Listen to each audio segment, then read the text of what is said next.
Habang binabagtas nila ang kahabaan ng highway, na-amaze si Keira sa pagiging disiplinado ng mga tao rito sa Paris.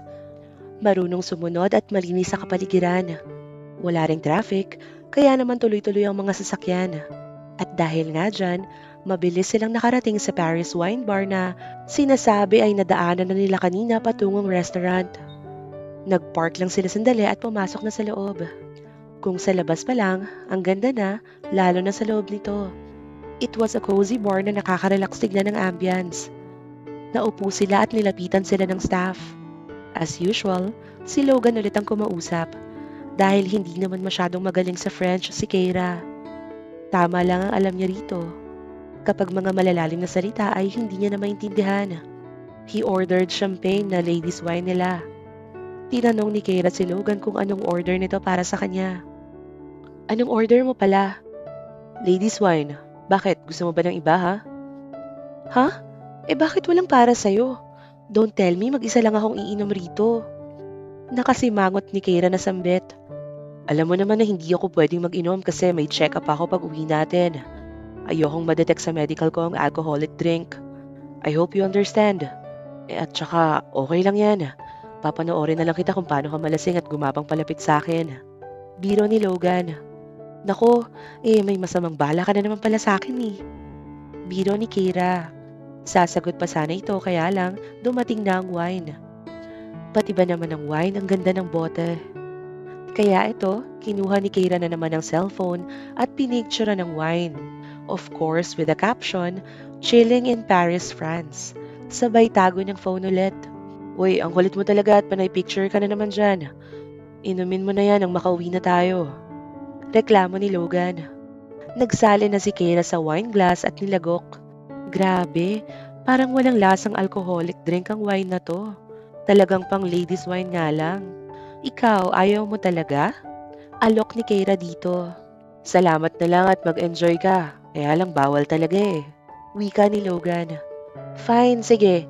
Tapusin ko lang tong half bottle tapos iuuwi ko na lang yung half. Wika ni Keira. Huh? Bakit iuuwi mo pa? Don't tell me magiinom ka pa sa hotel. Tanong ni Logan. Hindi. Gusto ko lang ng remembrance. Wika ni Keira nang tamaan na siya ng wine. Akala pa naman niya hindi siya malalasing. At isa pa, may naisip siyang kapilyahan na naman. Humanda si Logan sa kanya mamaya. Napapangiti na lang si Keira sa kalokohang naiisip. What are you thinking? Tanong ni Logan. Nothing. I think lasing ka na. Tara natin, iuwi na kita. Wika ni Logan na malapit ng mainis sa pinagagawa ng asawa. Okay, fine. Ani ni Keira. Tumayo at kinuha ang bottle ng wine. Ano ba yan? Iwanan mo na nga yan dyan. Reklamo nito nang mapansing hawak niya pa rin ang bote. Nang hinayang siya sa kanyang plano. Kainis talaga. Naglakad si Keira na hindi maipinta ang muka. Hanggang sa makasakay sila ng sasakyan, hindi iniimik ni Keira si Logan. Uy, ano ka ba? Bottle lang yun. Pag-aawayan pa ba natin yun? Ang babaw naman. Ewan ko sa'yo, bahala ka sa buhay mo. Huwag mo na lang muna akong kausapin. Okay, fine. Nakarating sila ng hotel at hanggang sa loob ng suite, hindi iniimik ni Keira si Logan. Pumasok siya sa kwarto at sumalampak sa kama. Maya-maya lang ay naramdaman niya ang paglubog ng kutsyon at narinig na rin ang mahinang boses nito. Sorry na kasi, sorry. Bulong ni Logan sa punong tenga ni Keira. Pero hindi niya pa rin ito iniimik. Bahala siya sa buhay niya. Eto naman, parang bottle lang iiyakan mo. Kausapin mo naman ako please. Hayaan mo bukas, bibili tayo ulit nun. Still, deadma si Keira at nagtulog-tulugan pa. Kunwari humihilik na siya. Pero imbes na tigilan siya ay mas kinulit pa siya ni Logan lalo. Hindi naman kasi sa bottle siya naiinis. Yung plano niya kasi sana naudlot dahil sa kanya. Nakakainis, ayaw mo talaga akong kausapin? May multo ba rito? Bakit may boses akong naririnig? Pangaasar ni Keira dito. Uy, anong multo ang pinagsasabi mo? Let's talk. Ayoko matatapos ang gabi na may tampo ka sa akin. Aniya. Hala, gosh, minumulto na talaga ako. Ano ba yan? Acting pa ni Keira na lalong nakapagpainis kay Logan. Nakikinita niya na namumula ang mukha nito. Alam niyang nakainom siya ngayon pero bakit parang mas lasing pa si Logan? Hindi mo ba talaga ako kakausapin? Isa, dalawa, tatlo. Hindi ni Logan natuloy ang sasabihin nang sumigaw si Keira ng malakas at kinagulat niya. Hala, may nagbibilang ng multo. Wika niya sabay bangon para tumayo. Kaso natalisod siya sa paa nito. Kaya nahila niya si Logan pahiga sa kama. Nasa ibabaw niya ito at ramdam ang harapan niya ngayon ay gising na. Nakailang lunok ng laway si Keira. Damang-dama niya ang pagkatusok nito sa kanyang puson. Hindi normal ang size ng penis ni Logan. At kung gagawin nila ulit ito ngayon, tiyak hindi siya makakalakad bukas. Kaya naitulak ni Keira si Logan at humingi rin naman ng sorry pagkatapos. Sorry, lasing na. Wika ni Keira sabay hindi na alam ang nangyari sapagkat dinalaw na siya ng antok. Kinabukasan, nagising si Keira sa ringtone ng cellphone. Kinapakapa niya ito kung saan niya nilapag kagabi. Kaya nga lang, iba ang nakapa niya. At napakislot itong bigla. Don't stop touching it. Wika ni Logan sa paos na boses. At kahit hindi si Keira magmulat, kilala niya ang boses ni Logan. Mas nanginig pa ang kamay niya nang igiyan ito paloob sa suot niyang boxer. At kasalukuyan niyang nakakapa ang harapan niyang gising na naman. Logan! Bigla niya itong sinunggaban ng halik at hindi niya na natuloy ang sasabihin niya. Naghalikan sila na animoy kapwa at uhaw sa halik ng isa't isa. May kasamang pagbisel at gigil ang ginagawa ni Logan sa paglalakbay sa iba't ibang bahagi ng kanyang katawan na lalong nagpainit pa kay Keira. At tuluyan siyang inangkin ni Logan. Pagkatapos, he widenly smiled na akala mo nanalo sa contest na malaki ang papremyo. Nakascore lang naman ito sa kanya. Daig pa ang naka-jackpot sa sweepstakes. Napapangiti na nga lang si Keira ng palihim sa nakitang reaksyon ni Logan. It was a truly great lovemaking, darling. Sobrang pilya mo nga talaga. Paano ba yan? Okay na ba tayo ngayon? Tanong ni Logan. Mukhang hindi pa ito sure. Pagkatapos nilang mag-lovemaking. Oo naman. Alam mo bang nainis lang kasi ako kanina sa ginawa mo? Kala ko kasi masisira ang mga plano ko. Wika ni Keira. Anong plano? Tanong ni Logan na nag-iisip na rin. Wala naman, hayaan mo na yon. Nagawa na natin kanina. Nakayukong saad ni Keira. Nang mawala ang espiritu ng wine sa katawan ni Keira, tila nag-iba yata ang ihip ng hangin. At bigla siyang nahiya nang maalala ang mga pinagagagawa kanina. I see. Kaya pala galit na galit ka sa akin at halos deadmahin mo ko. Wika ni Logan. Okay lang. O siya, dito ka na muna at mag-half bath lang ako. Amoy wine na rin ako. Saad ni Keira. Okay, see you later. Pahabol na wika ni Logan bago lumabas ng room si Keira. Napangiti ulit si Keira sa ideya na may nangyaring muli sa kanila. Kaso nga lang, biglang napawi ang saya niya nang maalala na hindi pala si Logan nagpo-propose ng kasal sa kanya. Ni pag-usapan nga ay hindi sumagi sa isipan nito. Sobra tuloy siyang natakot na baka ano? Tanong ng baritonong boses ni Logan na hindi niya namalaya na sumunod pala sa kanya. Kaya narinig nito ang sinabi ni Keira. Nakakahiya, baka isipin niyang atat na atat akong maikasal kaming dalawa. Nasabi ni Keira sa sarili. Ha? Anong ginagawa mo rito? Tanong niya na may kasamang pagsusungit, baka sakaling matakpan ng mga narinig ni Logan. Wala lang, ang sungit mo naman. Gusto ko pa naman sanang sumabay na maligo kasama ka. Wika ni Logan. Hindi pwede. Pagputol ni Keira sa pantasya nito. Ganun ba? Sige, okay. Aniya na sinadya pang palungkotin palalo ang kanyang boses. Nakakainis, bakit ba ako nagpapa-epekto sa karisma nito? Sige na nga, basta promise mo lang sa akin na magbe-behave ka. Banta ni Keira rito, para alam nito ang limitasyon nito kung sakaling maligo sila ng sabay. Talaga? Payag ka na? Parang batang natuwang wika ni Logan. Natawa na lang ang dalaga nang maalala ang kambal. Ganyan na ganyan kasi ang reaksyon nila kapag pinayagan niyang makuha ang gusto nila. Hindi nga katakataka na mag-aama silang tunay. Nang mapansin ni Logan, tahimik ang dalaga. Bigla siyang nagtanong, bakit? Gusto mo na bang umuwi? Sana. Namimiss ko na kasi yung kambal. Sagot ni Keira. Sabay lungkot ng mukha. Okay, sige, bukas na bukas uuwi rin tayo. Huwag ka nang malungkot. Wika ni Logan sabay buhat sa dalaga papasok ng shower room area. Ibaba mo na kaya ako. Gusto kong maligo ng matiwasay. Kaya ikaw maligo ka na rin ng tahimik. Utos ni Keira rito. Fine. Sinimulan niya ng maligo at maging si Logan. Nauna pa nga ito sa kanya na lumabas. Pakiramdam ni Keira, nagtampo na naman si Logan. Minadali niya na ang pagligo at kailangan na naman kasing manuyo ng nagtatampong masungit na boss, este boyfriend niya pala. Kung kailan pa siya tumanda sa pa niya na experience ang ganito. Mabilisan niyang isinuot ang roba na nakalagay sa loob ng cabinet at 5 minutong pinatuyo ang lagpas sa balikat na buhok. Nang masiyahan si Keira sa ayos niya, lumabas ng dressing room area at naglakad papasok sa loob ng room. Pagpasok sa loob ay naabutan niyang natutulog na ito kaya tumabi na rin siya at yumakap sa binata. Sabay pikit ng mata para matulog na rin. Good night, darling. Usal ni Keira sabay halik sa labi nito at nagulat siya nang gumalaw ito at kinulong siya sa mga bisig nito. I locked you now. You cannot escape me. Malanding wika ni Logan. Hindi ni Keira naaalam kung inaakit ba talaga siya ni Logan o sadyang naaakit siya rito. Sino ba naman kasing hindi maaakit rito? Napakakisig at hindi lang yon, napakayaman. Kaya kung minsan, nahihiya siya kapag nalalaman nilang boyfriend niya ito at sobrang nanliliit siya sa sarili. Oh, tahimik yata ang darling ko. Would you mind? You can tell me about it. It's nothing. Hayaan mo na. Wika ni Keira. Okay, ikaw ang bahala. Siya nga pala, ibabalik na kita sa LSGC at kailangan ko ng energy araw-araw sa trabaho. Anya.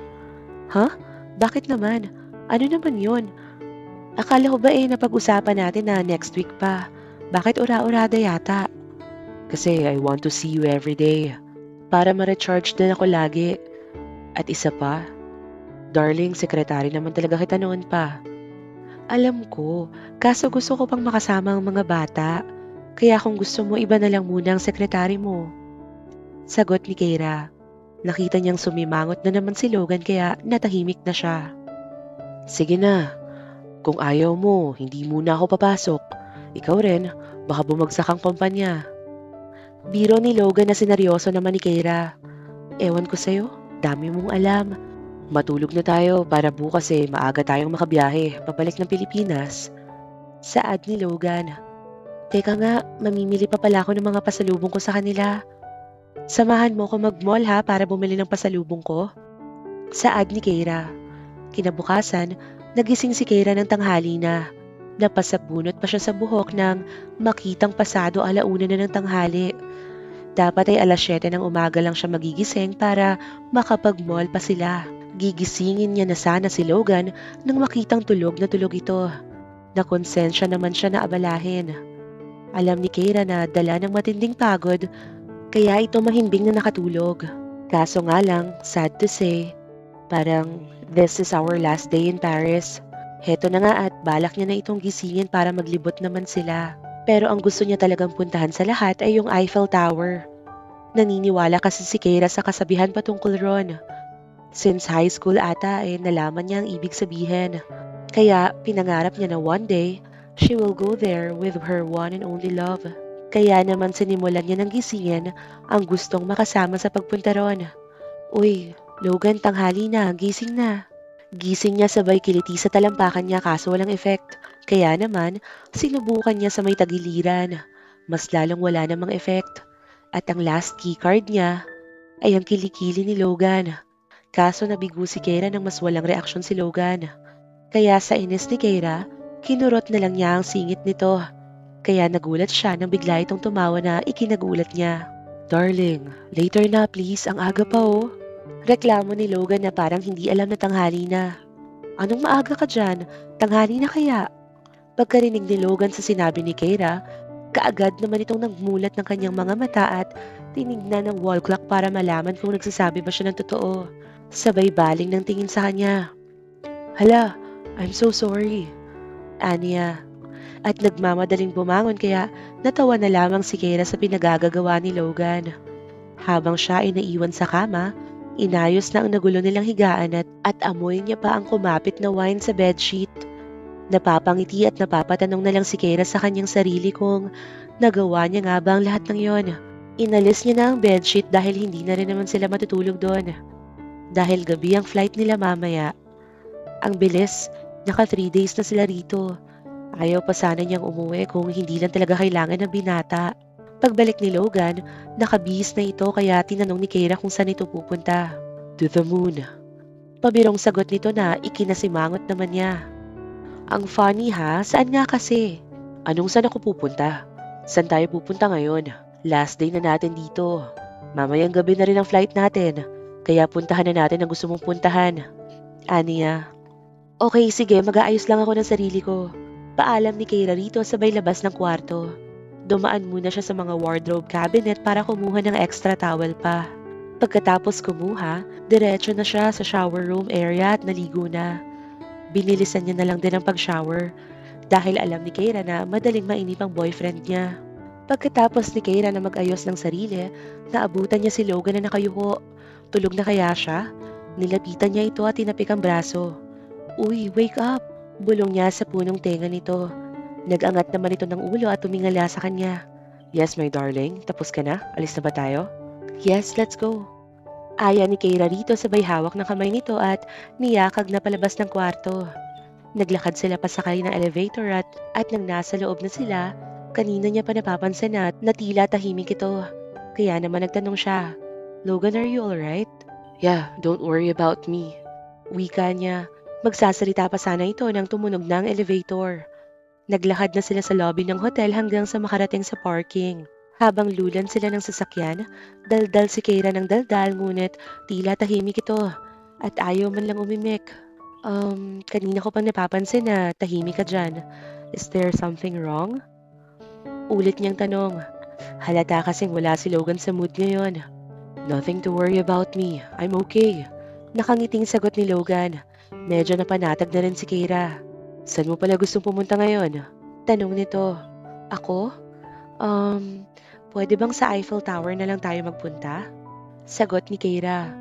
Okay lang, sige. Sagot naman ni Logan. Habang patungo silang Eiffel Tower, may ilang magagandang lugar muna silang dinaanan. Katulad na lang ng Parc Monceau, it is regarded as one of the most elegant parks in Paris. Located in the 8th arrondissement, the park was commissioned by the Duke of Chartres in the 17th century. The park has always been a popular place for a peaceful and stroll near nature. Ang ganda naman rito, wika ni Keira nang makababa sila. Yeah, maganda nga rito. Sang-ayon ni Logan. Tara doon tayo sa bandaron. Yakag ni Keira rito na nagpatianod na lamang ito sa paghila niya ng kamay nito. Umakyat sila sa may bridge at magkahawak ang kamay na pinagmasdan ng lake. Napakaganda at aliwalas ng paligid. Sobrang peaceful ng paligid. Although marami-rami na ring tao ang namamasyal rito, pero hindi naman ganun ka-crowded ang lugar na pinuntahan nila. Masaya naman silang nagpalipas ng oras doon hanggang sa manawa si Keira at nag-aya munang kumain na. Nang makabalik sila ng sasakyan, mabilis ni Logan na pinasibat ito patungong restaurant. Pagpasok nila sa restaurant, nabasa ni Keira ang historical na restaurant na to. This restaurant is open since 1899. The historic Le Fouquet is legendary spot in Paris and famous for hosting the post-dinner celebrations of the Caesar Award ceremony for the last 40 years. Marami ring mga naganap sa restaurant na yon na ikinamangha pang lalo ni Keira. As usual, si Logan na naman ang nag-order ng pagkain at si Keira ay tahimik na naghihintay lamang. Nang maiserve ang order nila, bigla siyang natakam sa bango nito at nawala sa isip na picture nito. Napakain siya nang wala sa oras. Darling naman, magdahan-dahan ka kaya sa pagkain. Saway ni Logan. Anas ni Keira. Bakit pa kasi ang sarap ng food dito? Sagot niya. Sabay subo ulit ng pagkain. Hindi naman na siya ni Logan inabala pa at nag-focus na lang rin ito sa pagkain. Do you like the food here? Tanong ni Logan at sa wakas nagsalita na rin. Akala ni Keira ay mapapanisa na sila ng laway sa tagal nitong umumik. Yes naman, thank you and I love you. Nakangiting wika ng dalaga. Nagulat naman siya sa sinabi at huli na para bawiin ito. That's good. I know you'll be happy. Nakangiting saad ni Logan. I'm always happy naman. Saad ni Keira. Matapos nilang kumain sa restaurant, diretso na sila sa Eiffel Tower. Nang makarating sila doon, halos nagalak ang puso ni Keira sa labis na tuwa sapagkat finally, nakita niya na ito ng personal. Kaagad niyang hinila ang kamay ni Logan kasabay ng pagyakap dito mismo sa tapat ng Eiffel Tower. The Eiffel Tower is not only common city icon but also becomes a symbol of love for many couples from all over the world. It is because of thousands of marriage proposals made under the beautiful tower every year. That's why it is called the City of Love. After ni Keira itong yakapin, hinalikan naman siya ni Logan at mas pinalalim pa ang halik na ginawad nito sa kanya. Saksi ang Eiffel Tower sa tamis ng halik na pinagsaluhan nilang dalawa. Wala nang papantay pa sa wagas na pagmamahalang binigyan pa ng isa pang pagkakataon para itama ang bawat kamali ang nagawa sa bawat isa at maging iisa na lamang. Nang kapusin sila ng hininga ay naghiwalay ang mga labi nila para makasagap ng kaunting hangin. Nakatayo sila sa harap ng Eiffel Tower habang nakayakap si Logan sa dalaga na patalikod habang may binubulong ito sa tenga. Darling, thank you for giving me a second chance to prove myself to you. Panimula ni Logan. Wala yun. Alam ko naman na nagkamali ka lang. Kilala naman kita. Siguro talagang dumarating sa bawat relasyon ng temptasyon. Huwag mo nang isipin yung nakaraan, Logan. Ang mahalaga, yung ngayon. Dito tayo mag-focus at kalimutan na natin ang nakalipas. Sagot ni Keira. Salamat talaga sa tiwalang binigay mo sa akin. I don't know my life without you. Halos para na akong mababaliw ng tuluyan nang umalis ka sa date natin. Wika ni Logan sabay lungkot ng kanyang mga mata. Ayaan mo na yon. Galit pa kasi ako dati at hindi pa kita kayang harapin after nang nakita ko. Pero ngayon okay na ako. Wala nang naiwang galit sa puso ko. Wika ni Keira. Kaya nga salamat talaga. Maraming salamat at habang buhay kong ipagpapasalamat sa iyo ang pagpapatawad mo. Ani ni Logan. Ako dapat ang magpasalamat sa iyo kasi hinanap mo ko. Alam mo ba kahit nagka-amnesia ako, ikaw pa rin ang nakikita ko sa balintataw ko. Hindi naman nawala ang pagmamahal ko sa iyo. Siguro natakpan lang ng galit. Pero hindi ka nawala sa puso at isip ko, Logan. Mahal na mahal kita, sobra. Madamdaming wika ni Keira. Sabay ng pagpatak ng mga luha na hindi niya namamalayan. Natinuyo naman ng labi ni Logan ang kanyang mata.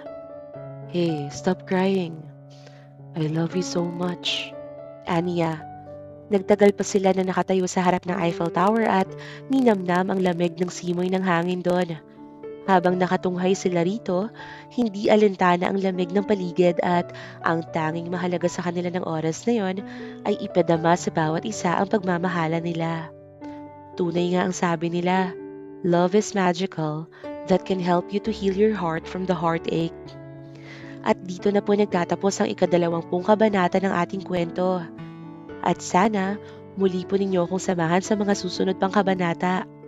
Maraming salamat po. Ingat po tayong lahat.